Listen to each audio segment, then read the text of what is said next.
আসসালামু আলাইকুম রহমতুল্লাহ। প্রিয় বন্ধুরা, আশা করছি সকলে ভালো আছেন এবং সুস্থ আছেন। আজকে আমি যে বিষয়টি নিয়ে আপনাদের সাথে আলোচনা করব সেটি হচ্ছে প্রাথমিকের তৃতীয় ধাপের নিয়োগ পরীক্ষা বাতিল করা হবে নাকি ফলাফল প্রকাশ করা হবে। তো আপনি যদি এই চ্যানেলে নতুন হয়ে থাকেন তাহলে এখনই সাবস্ক্রাইব করে ফেলুন, আর যদি অলরেডি সাবস্ক্রাইব করে থাকেন তাহলে থ্যাংক ইউ সো মাচ। চলুন তাহলে শুরু করা যাক। বাতিল হতে পারে সরকারি প্রাথমিক বিদ্যালয়ের সহকারী শিক্ষক নিয়োগের তৃতীয় ধাপের পরীক্ষার প্রশ্ন ফাঁসের অভিযোগ উঠেছিল। বিষয়টি নিয়ে তদন্ত করে প্রতিবেদন জমা দিয়েছে প্রাথমিক ও গণশিক্ষা মন্ত্রণালয়। শীঘ্রই এই ধাপের পরীক্ষা নিয়ে চূড়ান্ত সিদ্ধান্ত জানাবে আদালত। আদালতের নির্দেশনা পেলে এই ধাপের পরীক্ষা বাতিল করা হতে পারে বলে জানা গেছে। এ বিষয়ে প্রাথমিক ও গণশিক্ষা মন্ত্রণালয়ের সচিব ফরিদা আহমদ বলেছেন, আদালতের নির্দেশনা অনুযায়ী আমরা প্রশ্ন ফাঁসের অভিযোগ তদন্ত করছি। প্রতিবেদন জমা দেওয়া হয়েছে। এখন আদালত যে নির্দেশনা দিবে আমরা সেভাবেই পরবর্তী ব্যবস্থা নিব। প্রাথমিক শিক্ষা অধিদপ্তরের একটি সূত্র জানিয়েছে, তৃতীয় ধাপের প্রশ্ন ফাঁসের অভিযোগটি সে সময় গুরুত্ব সহকারে আমলে নেওয়া হয়নি। তৎকালীন সরকারের ভাবমূর্তি ক্ষুণ্ণ হতে পারে এমন আশঙ্কায় তদন্ত সেভাবে হয়নি। মন্ত্রণালয়ের পক্ষ থেকে যে তদন্ত প্রতিবেদন জমা দেওয়া হয়েছে তার নিরপেক্ষতা নিয়েও প্রশ্ন রয়েছে। এই অবস্থায় আদালত নতুন করে তদন্তের নির্দেশনা দিলে এবং নিরপেক্ষ তদন্ত হলে তৃতীয় ধাপের পরীক্ষা বাতিল হয়ে যাওয়ার সম্ভাবনা রয়েছে। নাম অপ্রকাশিত রাখার শর্তে অধিদপ্তরের সংশ্লিষ্ট শাখার এক কর্মকর্তা জানান, তৃতীয় ধাপের প্রশ্ন ফাঁসের অভিযোগ যে তদন্ত হয়েছে তা সন্তোষজনক নয়। বিষয়টি নিয়ে নিরপেক্ষ তদন্ত দরকার ছিল। একটি স্বাধীন কমিশন কিংবা সংস্থার অধীনে তদন্ত করা দরকার ছিল। নিরপেক্ষ তদন্ত হলে এই পরীক্ষা বাতিল হওয়ার সম্ভাবনা বেশি।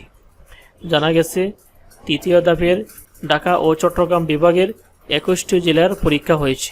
লিখিত পরীক্ষার সংশোধিত ফল গত 22 এপ্রিল প্রকাশিত হয়।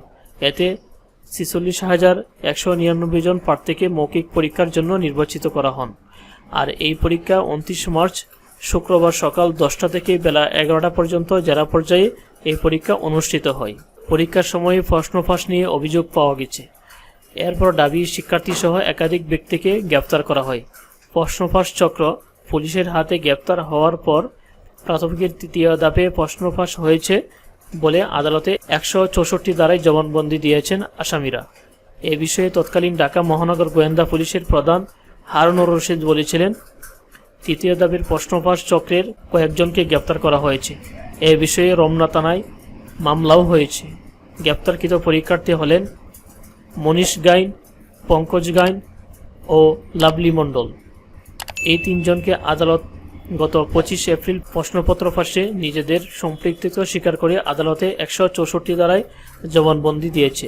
অন্যদিকে প্রশ্নপত্র সমাধানকারী ছিলেন দুইজন, একজন জ্যোতির্ময় গাইন ও অন্যজন সুজন চন্দ্র রায়। সংশ্লিষ্টরা বলছেন, প্রশ্ন ফাঁসকারী চক্র স্বীকার করার কারণে প্রকাশিত পরীক্ষার ফল নিয়ে বিতর্ক উঠবে, এটাই স্বাভাবিক। পরীক্ষার সময় যখন প্রশ্ন ফাঁস নিয়ে অভিযোগ ছিল, প্রাথমিক ও গণশিক্ষা মন্ত্রণালয়ের উচিত ছিল বিষয়টি আমলে নিয়ে তদন্ত করা, প্রয়োজনে পরীক্ষা বাতিল করা, কিন্তু তারা তা করেনি। রেজওয়ানুল হক নামে এক প্রার্থী জানিয়েছেন, নতুন করে প্রাথমিক বিদ্যালয়ে শিক্ষক নিয়োগের পরীক্ষা নেওয়ার জন্য অনুরোধ জানাই। পুনরায় পরীক্ষা নেওয়া না হলে ধরে নিব যে প্রাথমিক বিদ্যালয়ে শিক্ষকতা পেশার জন্য আবেদন করে কোনো লাভ নেই। তো প্রিয় বন্ধুরা, প্রশ্ন ফাঁসের চক্রান্ত কিন্তু তদন্ত করা হবে এবং আদালত যে নির্দেশনা দিবে সেটা মেনে হয়তোবা পরীক্ষা বাতিলও হতে পারে। আর যদি ফলাফল প্রকাশ করে তাহলে সঙ্গে সঙ্গে জানিয়ে দেব। এটাই ছিল আজকের মতো ভিডিও। আজকের মতো এখানে শেষ করছি। আল্লাহ হাফেজ। আসসালামু আলাইকুম।